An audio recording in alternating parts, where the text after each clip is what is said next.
It was a warm evening in July when I drove up to my parents' house for summer break. After 3 years of college, these visits had fallen into a predictable pattern: Mum's over-enthusiastic hugs, Dad's awkward pats on the back, and endless questions about my studies that never quite masked their disinterest. "Maya, honey," Mom called from the porch. "You're just in time for dinner. And guess who's coming over?" I didn't need to guess. Jennifer, my older sister, and her husband Tom had made it their habit to drop by whenever I was home, as if they needed to remind everyone of their success story. Sure enough, 2 hours later, we were all seated around the dining table. Mum had pulled out her special occasion tablecloth, the one with the delicate lace trim that only saw daylight when Jennifer visited. "So," Jennifer announced, setting down her fork with that theatrical flair she'd perfected over the years. "Tom and I have been thinking, we should all go to Hawaii for Christmas." Mum literally clapped her hands like an excited schoolgirl. "Oh, that would be wonderful." Dad beamed with pride. "What a fantastic idea, sweetheart." Then Jennifer turned to me, that familiar mocking smile playing on her lips. "Maya, do you think you can afford it? Or should Big Sister help you out?" I felt my cheeks burn but kept my voice steady. "I can manage my own expenses, thanks." "Are you sure?" Jennifer raised an eyebrow. "Because we're looking at about $3,000 per person for flights and hotel." I almost choked on my water. $3,000. That was more than all my savings combined, and I was only making minimum wage at my part-time jobs. But I'd rather eat ramen for the next 6 months than accept Jennifer's charity. "I said I'll manage," I repeated firmly. Jennifer shrugged and turned back to our parents. "Well, anyway, the restaurant is doing amazing. We just hired a new sous chef from Italy, can you believe it? Authentic Italian cuisine right here in our town." "You're so entrepreneurial, dear," Mom gushed. "Maya, you should really take notes from your sister about business sense." "Yes, Maya," Jennifer chimed in. "Maybe you could even work for me someday." Sitting at that dinner table, watching my parents fawn over Jennifer's Hawaii plans, I felt like I was 10 again. Nothing had changed. The same eager nods from Mum, the same proud smile on Dad's face, the same feeling of being invisible. Jennifer was still their golden child, just as she'd been since we were kids. 5 years between us might as well have been 50 for all the difference it made in how our parents saw us. They never said it outright, but their actions spoke volumes. Jennifer was the one they believed in, the one they were sure would make something of herself. "Hey, remember when Jennifer won the school business competition in 10th grade? Dad would often reminisce. We knew right then she had that entrepreneurial spirit. The funny thing is, they weren't cruel about it. They never deliberately hurt me or put me down. They just forgot I was there sometimes, like I was a background character in the Jennifer show. They'd remember to ask about my grades or if I needed anything. But their eyes would always drift back to Jennifer, waiting for her next achievement to celebrate. Thank God for Grandpa Joe. He lived in that big old house, the one with the wraparound porch and the creaky swing. He was the only one who seemed to have enough love for both of us. A successful businessman himself, he'd promised early on to pay for both our college educations. When Jennifer left for college, I was 13 at the time, I thought things would change. Finally, I'd get my chance to be the daughter in the spotlight. Boy, was I wrong. Jennifer just called. Mum would burst into my room, practically vibrating with excitement. She's joined the debate team. We should drive up this weekend to see Jennifer. Dad would suggest a breakfast. We can take her some money for expenses. They'd spend hours on Skype with her, the laptop perched on the kitchen counter while they cooked dinner, Jennifer's voice filling our house even in her absence. Meanwhile, I'd slip out the back door and head to Grandpa's house. Those afternoons at Grandpa's, became my sanctuary. We had our own little routine that felt more like home than my actual home ever did. We'd settle into his worn leather couch, a tub of mint chocolate chip ice cream between us, and watch old movies on his ancient TV. "You know what's great about Casablanca, Maya?" he'd say, pausing the movie. "It's not about the obvious hero. It's about the quiet one who does the right thing when nobody's watching." Other days, we'd order a pepperoni pizza, and he'd tell me stories about his own childhood while we played chess. He taught me how to fish, too, taking me out on weekends to the lake behind his house. "The thing about fishing," he'd say as he helped me bait my hook, "is that best fish aren't always the ones making the biggest splash. Sometimes it's the quiet ones, swimming deep, that turn out to be the most special." I'd sit there in his little fishing boat, watching the sunlight sparkle on the water, and feel like maybe, just maybe, I didn't need to be the favorite to be loved. Grandpa had a way of making me feel seen without making a big production out of it. "Want to watch Roman Holiday?" Again, he'd ask after a long day of fishing. "I bought those chocolate cookies you like." Those moments weren't grand or flashy like Jennifer's achievements. They were quiet, simple, and real. While my parents were driving across state lines to deliver spending money to Jennifer, I was learning how to play poker with Grandpa, using M&Ms as chips.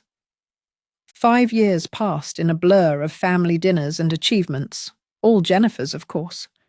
She graduated college with honors, landed a job at a prestigious firm, and started dating Tom, who my parents immediately declared was perfect for her. Meanwhile, I was preparing for my own college journey. The day I left for college, Grandpa hugged me tighter than he ever had before. His embrace felt different somehow, more urgent, more final. "I love you so much, Maya," he whispered in my ear. "Never forget that." I laughed it off at the time. "Grandpa, you're acting like we'll never see each other again. I'll be home for Thanksgiving." He just smiled that gentle smile of his and patted my cheek.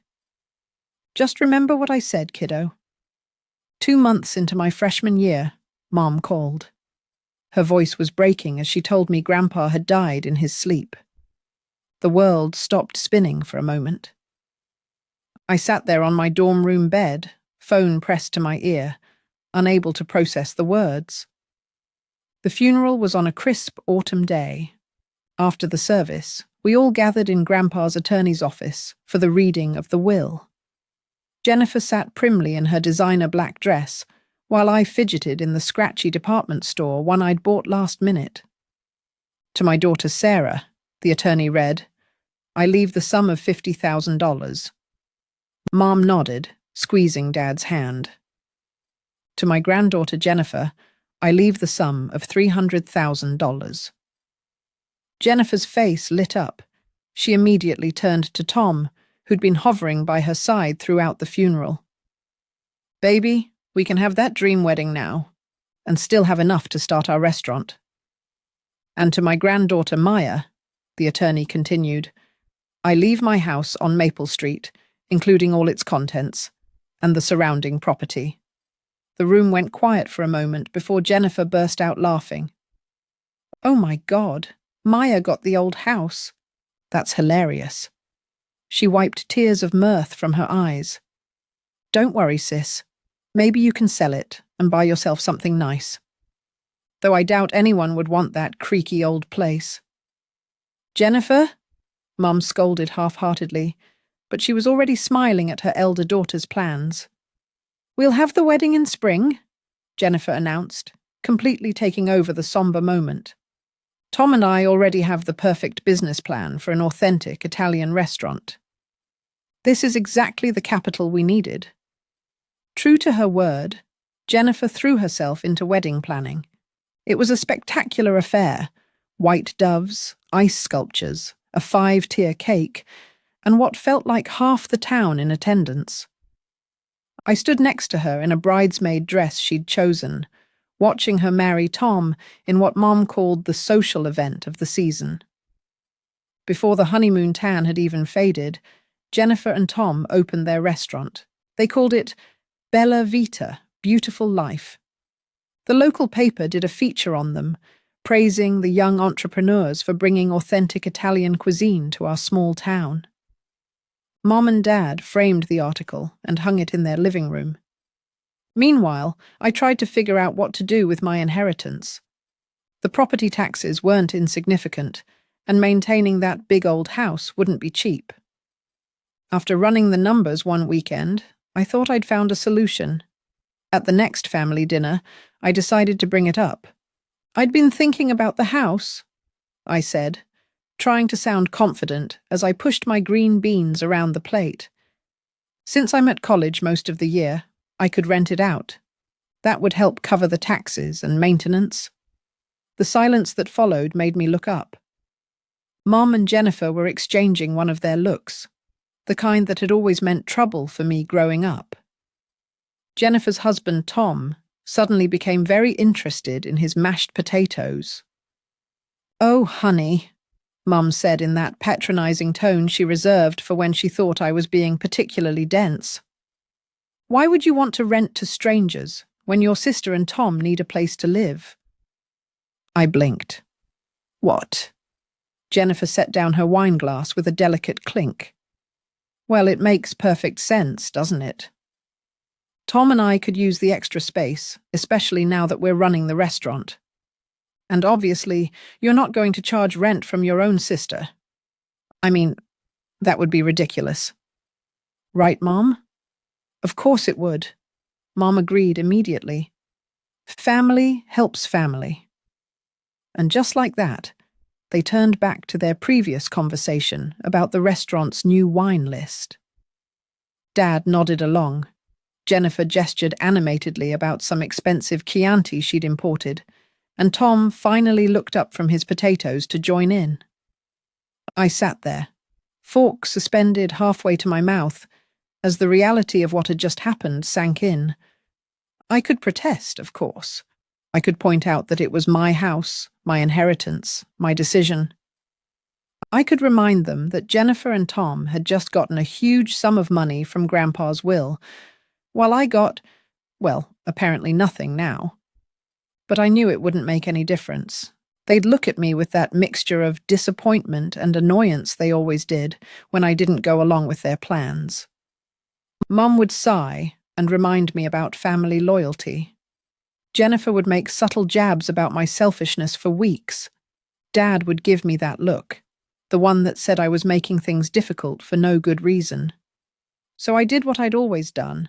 I swallowed my protests along with my now cold green beans and stayed quiet. The next weekend, Jennifer and Tom moved into my house. She sent me pictures of how they were updating the place. Grandpa's old leather chair replaced by some modern monstrosity, his beloved fishing photos taken down to make room for framed reviews of their restaurant. While I studied for midterms in my cramped dorm room, my sister and her husband lived rent-free in my house. Every time I came home for breaks, I had to ask permission to visit what was legally my own property. Let's get back to the present. After that summer dinner, I threw myself into work with renewed determination. Between morning shifts at the campus cafe and evening hours at the study library, I barely had time to breathe. But every time I felt like giving up, I'd think about Hawaii and push myself to pick up an extra shift. When Jennifer called in late November, I had the money ready. $3,000, nearly every penny I'd earned over the past few months. "Send it today," she instructed. "I need to finalize the bookings." I transferred the money immediately, my hands shaking with excitement as I clicked send on the banking app. That weekend, I treated myself to a new swimsuit. Nothing fancy, just a simple blue one-piece on sale. My friend Lisa let me borrow her good suitcase, the one with the wheels that actually worked. December 23rd arrived crisp and cold. I showed up at my parents' house with my borrowed suitcase and new swimsuit, practically buzzing with excitement. But something felt off. Mom barely met my eyes when she hugged me, and Dad kept clearing his throat the way he did when he was uncomfortable. Then Jennifer and Tom arrived. The moment they walked in, I knew something was wrong. Jennifer had that look on her face, the same one she'd worn when she told me she'd be living in my house rent-free. Mom and Jennifer exchanged glances that made my stomach twist. We sat down to dinner, and for a few minutes, there was only the sound of forks against plates. Then Jennifer set down her wineglass and cleared her throat. "We need to discuss something," she announced. "The restaurant. Well, we've hit a rough patch. The numbers aren't what we projected." Mum reached over and squeezed her hand supportively. I noticed she already knew what was coming. "We've had to make some tough decisions," Jennifer continued, her voice dripping with fake regret.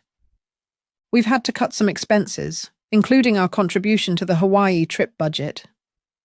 My fork froze halfway to my mouth. "So," she went on, gesturing between herself, Tom, and our parents, "we've all discussed it, and we think the best solution is for Maya to sit this one out." The room started spinning. "But I already paid my share," I managed to say. "Yes, well," Jennifer smiled, that condescending smile I knew so well, "that money will help cover the rest of our expenses. We couldn't possibly cancel on everyone, and Tom and I never even had a proper honeymoon because we went straight into the restaurant business." I looked at Mum and Dad, waiting for them to say something, to object to this insanity. But they just sat there, Mum still patting Jennifer's hand, Dad studying his plate, as if it held the secrets of the universe. "I paid my share," I said again, my voice shaking. $3,000. That was all my savings. "Maya!" Mom snapped, her tone sharp enough to make me flinch. "Family helps family. Jennifer and Tom are going through a difficult time with the restaurant. The least you can do is be understanding." "Understanding?" I whispered. "Yes, understanding. Besides, someone needs to watch the house while we're gone." Mum turned back to Jennifer. "Now, about the hotel arrangements." I stood up so abruptly, my chair scraped against the floor. Nobody even looked up. I climbed the stairs to my old bedroom, the sounds of their cheerful conversation floating up behind me. They continued chatting and laughing, as if they hadn't just stolen my money and crushed my dreams. Lying in my childhood bed that night, staring at the glow-in-the-dark stars Grandpa had helped me stick on the ceiling years ago, I made my decision. The next morning, I played my part perfectly. I stood on the front porch, smiling and waving as they loaded their luggage into 2 waiting taxis. "Don't forget to water Mum's plants," Jennifer called out, adjusting her designer sunglasses. "And check the mail every day," Mom added. "Don't worry about a thing," I assured them, still smiling. Jennifer leaned out the taxi window. "I'll send you lots of photos, so you won't feel left out." She laughed as if she'd just made the funniest joke. I kept waving until both taxis disappeared around the corner. Then I walked straight to my car and drove to Grandpa's house, my house. Tom and Jennifer's belongings were everywhere. Her clothes filled the closets Grandpa's suits once occupied. Their pretentious art hung where his fishing photos used to be. Their wedding photos sat on the mantel where Grandpa kept our chess set.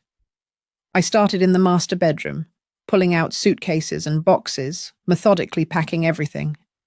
Designer clothes, expensive shoes, Tom's custom-made suits, all of it went into boxes and bags. I found their important documents in Grandpa's old study and packed those too. The moving company charged me triple their usual rate for Christmas Eve service. My next stop was a 24-hour locksmith. He also charged a holiday premium, but I didn't care. I watched with satisfaction as he changed every lock in my house. I drove back to campus, arriving just as my friends were starting their orphan Christmas celebration, or a nickname for the holiday party we threw for students who couldn't or didn't want to go home. "Maya," Lisa exclaimed when I walked in. "I thought you'd be in Hawaii by now." "Change of plans," I said, accepting the cup of hot chocolate she offered. "But you know what? I think I'm exactly where I need to be." For a week, my phone buzzed constantly with Jennifer's updates from Hawaii. Each notification felt like a deliberate jab to the ribs.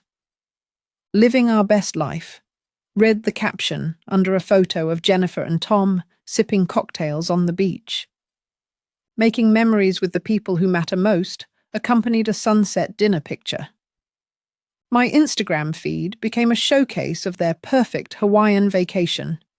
Jennifer lounging by infinity pools, Mum and Dad smiling at luau's, Tom trying to surf. Every photo was carefully filtered and captioned with nauseating platitudes about family time and much-needed breaks from running a business. The worst was her post about knowing when to step back from work and enjoy life.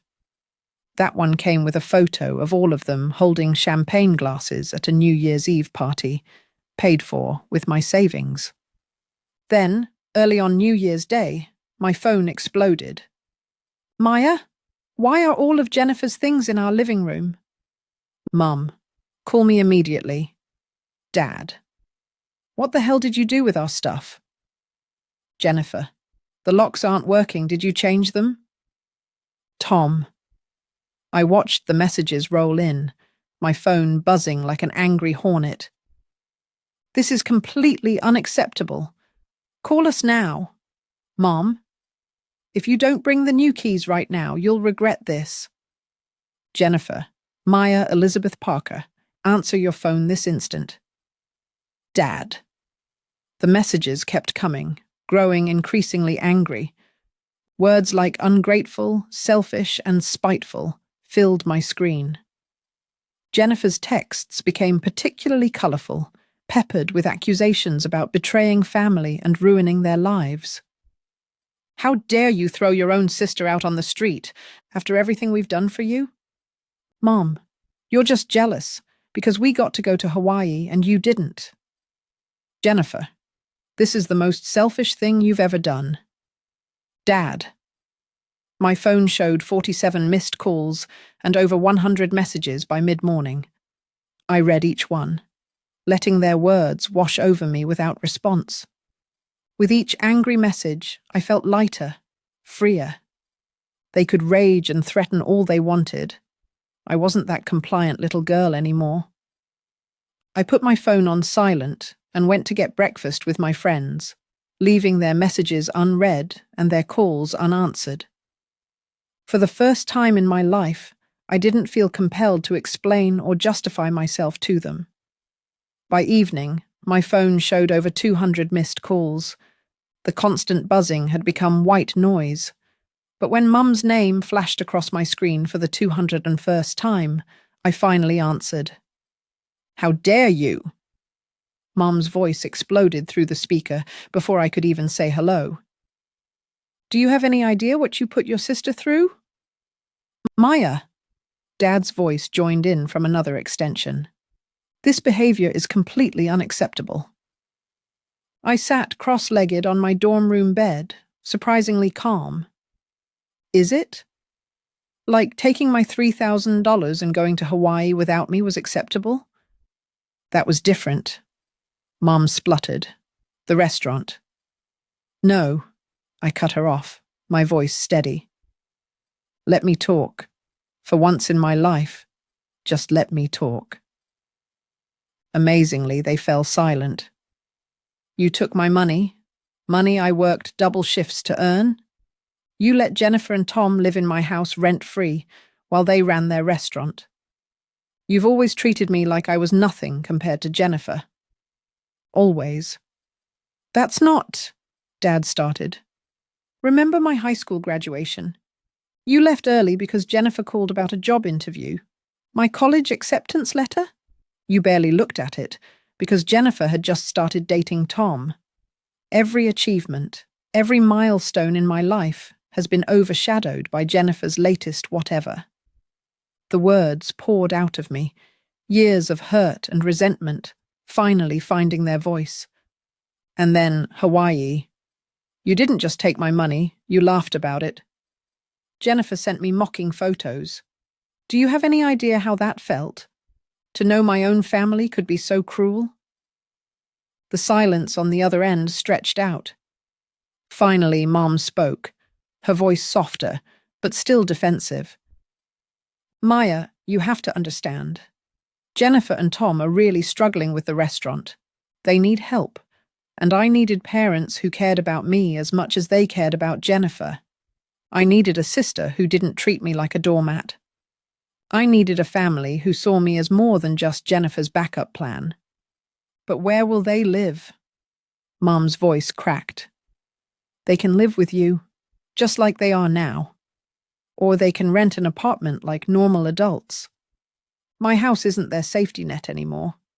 And starting next month, I'm renting it out to actual paying tenants. You can't, Mom began. I can, and I will. I've already talked to a property management company. The lease is being drawn up. I hung up before they could respond. 30 minutes later, my phone lit up with messages from Jennifer. "You vindictive witch," read the first one. "You've ruined everything. I hope you're happy now that you've destroyed our lives." Each message was nastier than the last, a stream of vitriol that would have devastated me a year ago. Now, I just turned off my phone and went to sleep. That was a year ago. I'm in my senior year now, and I haven't spoken to any of them since. Through the family grapevine, I hear things. The restaurant finally went under completely. Jennifer and Tom are still living with our parents, supposedly regrouping before their next venture. Meanwhile, the property management company I hired found excellent tenants for Grandpa's house. The rent they pay covers taxes, with enough left over to build a decent savings account. I'm careful with the money. I think Grandpa would be proud of that. Sometimes, usually late at night when I can't sleep, I wonder if we'll ever reconcile. If Mom will ever understand why I did what I did. If Jennifer will ever see me as an equal, rather than a convenience. If Dad will ever stand up for me the way he always stood up for her. But then I remember that day in Hawaii, when they were all drinking champagne with my money, and I realized something. I don't need their understanding anymore. I don't need their approval or their love or their acceptance. What I need, what I finally have, is my self-respect.